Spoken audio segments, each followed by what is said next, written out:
patrons, friends.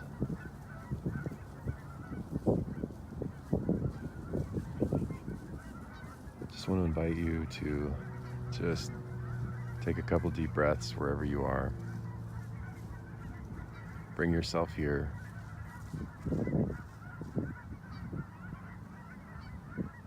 Where you are, as you are.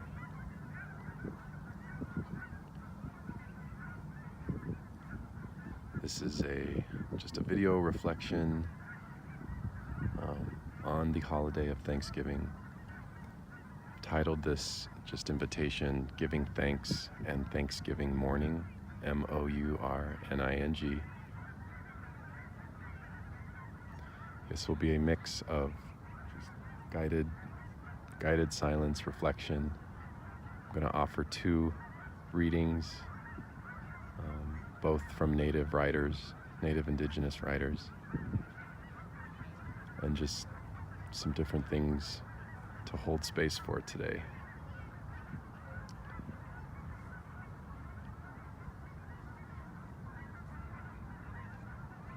Have grace on my words, have grace on the wind and what shows up in the natural world, voices, people, the buzz, the hum of what surrounds our place and our movement on this planet.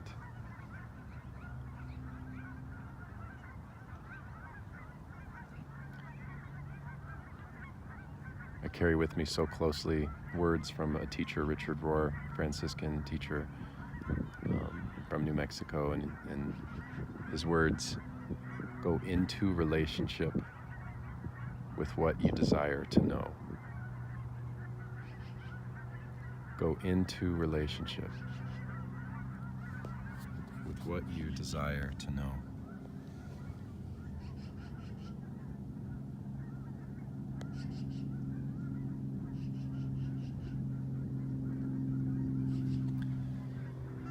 In the last several years, I have been just in proximity, in relationship to many different Native Indigenous people, or people that identify deeply with those roots. Youth, elders, mixed. And my world has been opened and widened and deepened because of those relationships, because of what they carry around the holiday. And I'm also surrounded by many brothers and sisters who are moving in beautiful, healing, restorative ways of being thankful and loving the people they love and affirming that love. All of that.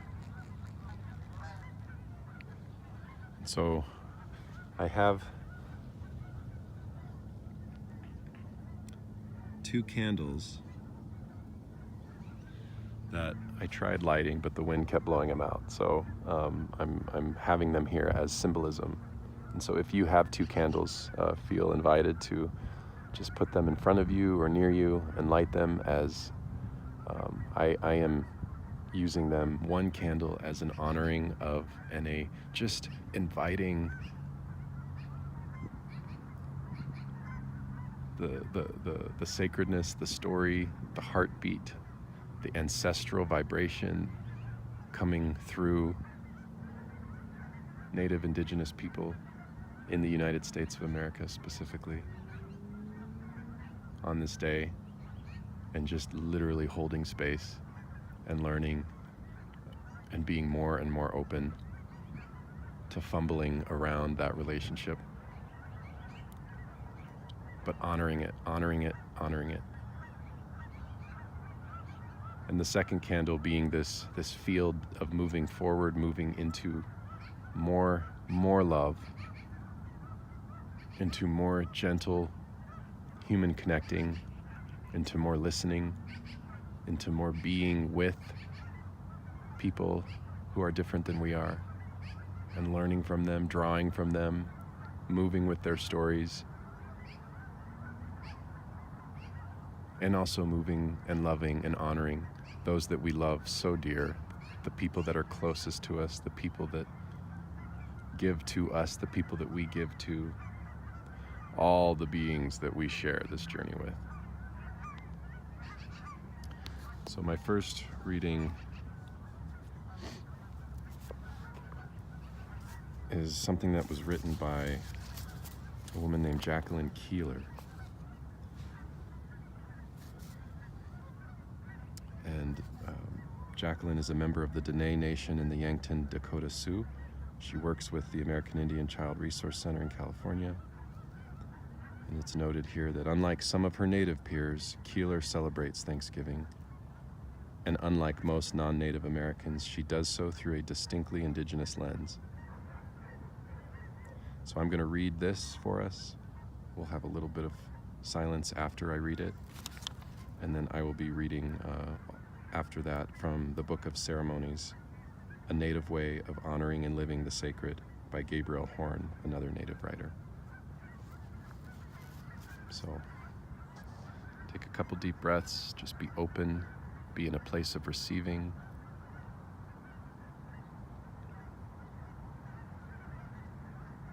Be open and be in a place of receiving.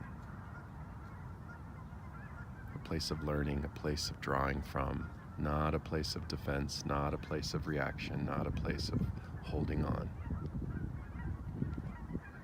If you feel like you need a little more silence to just help yourself hold that, feel free to pause the video and to just be in silence for a couple minutes. So this is titled Thanksgiving, A Native American View. I celebrate the holiday of Thanksgiving. This may surprise those people who wonder what Native Americans think of this official U.S. celebration of the survival of early arrivals in a European invasion that culminated in the death of 10 to 30 million Native people. Thanksgiving to me has never been about pilgrims. When I was 6, my mother, a woman of the Dineh Nation, told my sister and me not to sing Land of the Pilgrim's Pride, in America the Beautiful.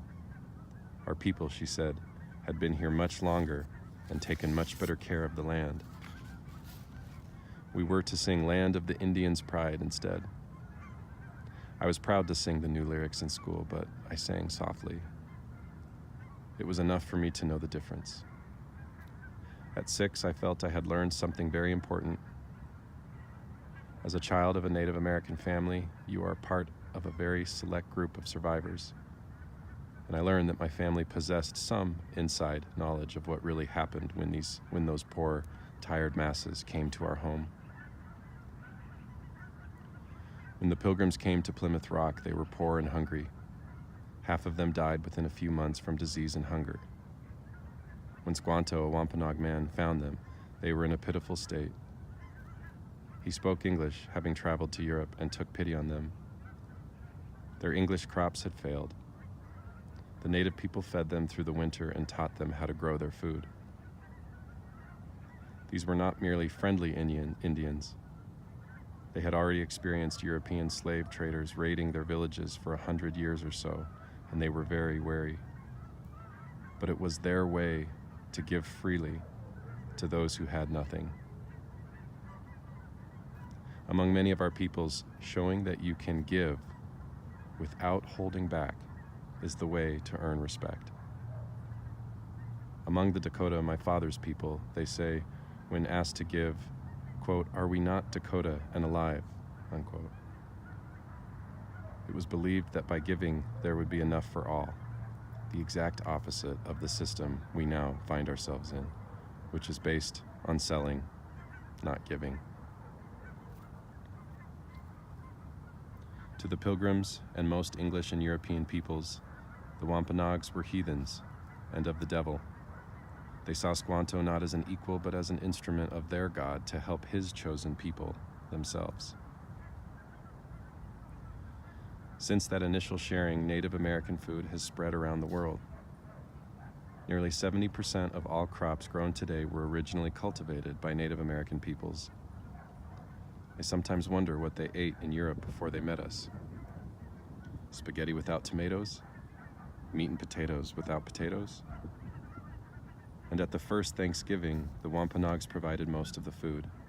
and signed a treaty granting pilgrims the right to the land at Plymouth, the real reason for the first Thanksgiving. What did the Europeans give in return?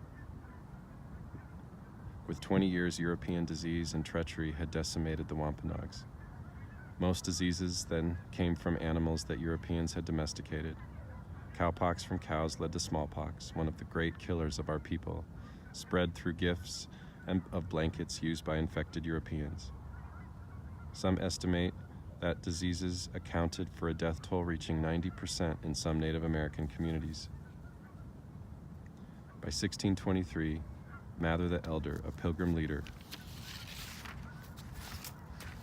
was giving thanks to his God for destroying the heathen savages to make way for a better growth, meaning his people. In stories told by the Dakota people, an evil person always keeps his or her heart in a secret place separate from the body. The hero must find that secret place and destroy the heart in order to stop the evil. I see in the first Thanksgiving story a hidden pilgrim heart. The story of that heart is the real tale that needs to be told. What did it hold? Bigotry, hatred, greed, self-righteousness. We have seen the evil that it caused in the 350 years since: genocide, environmental devastation, poverty, world wars, racism. Where is the hero who will destroy that heart of evil? I believe it must be each of us. Indeed, when I give thanks this Thursday and I cook my native food, I will be thinking of this hidden heart and how my ancestors survived the evil it caused. Because if we can survive with our ability to share and to give intact, then the evil and the goodwill that met that Thanksgiving Day in the land of the Wampanoag will have come full circle. And the healing can begin.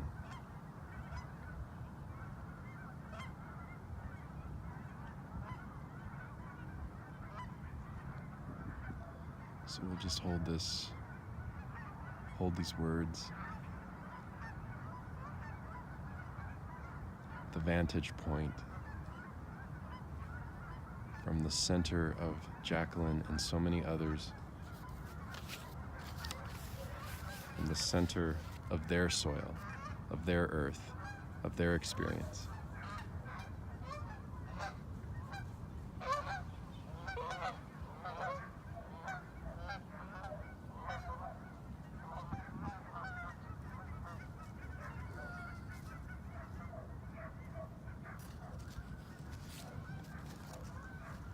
Take a couple deep breaths.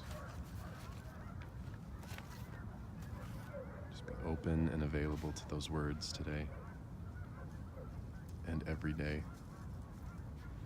and any day.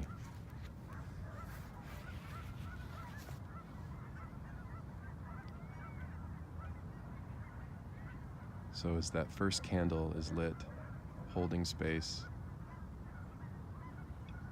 holding, honoring,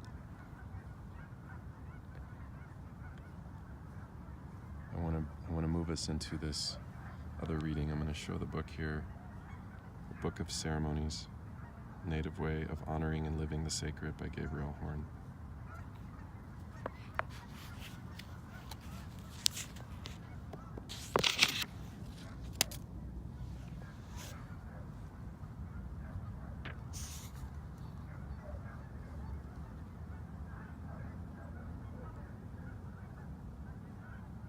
Thanksgiving ritual. Just going to show this reading that you can take in yourself, read this yourself. And then I'm going to share the longer one in the next page.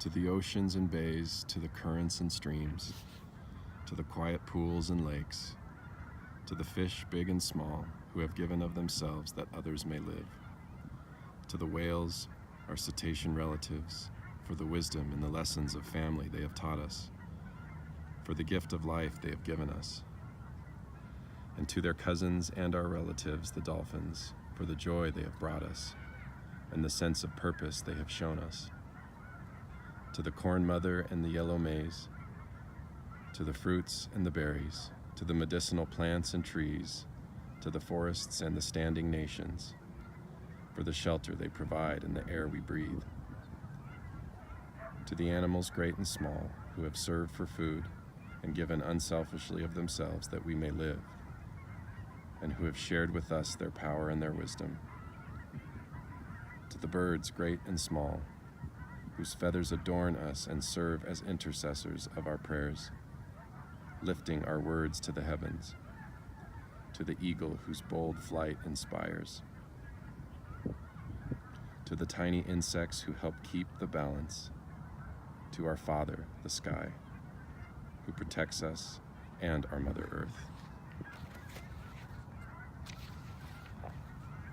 To our elder relative, the mighty sun, who sustains us with light and warmth. To the sacred moon, who influences the movement of the waters and the cycles of women and men and harvest. To the great winds that sweep away the illusions of our world and of our self-importance. And to the gentle breezes that caress our senses.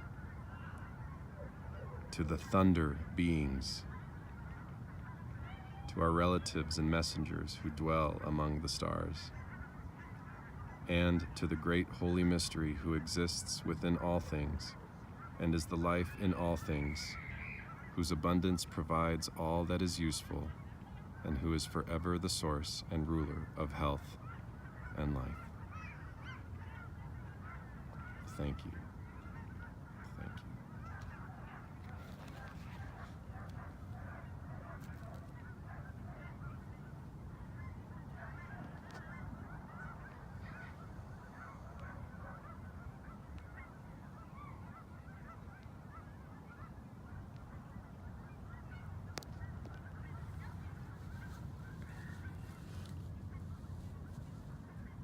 So our hands in the soil, on the ground,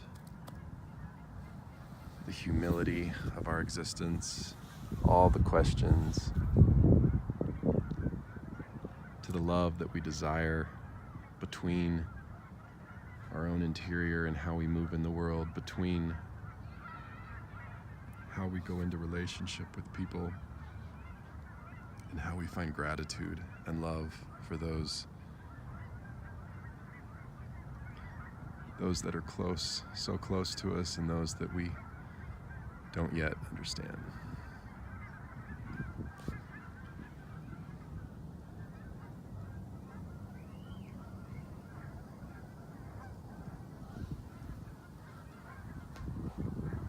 Sending peace and gratitude beyond, beyond, beyond for each of you as we move and walk and hold space and honor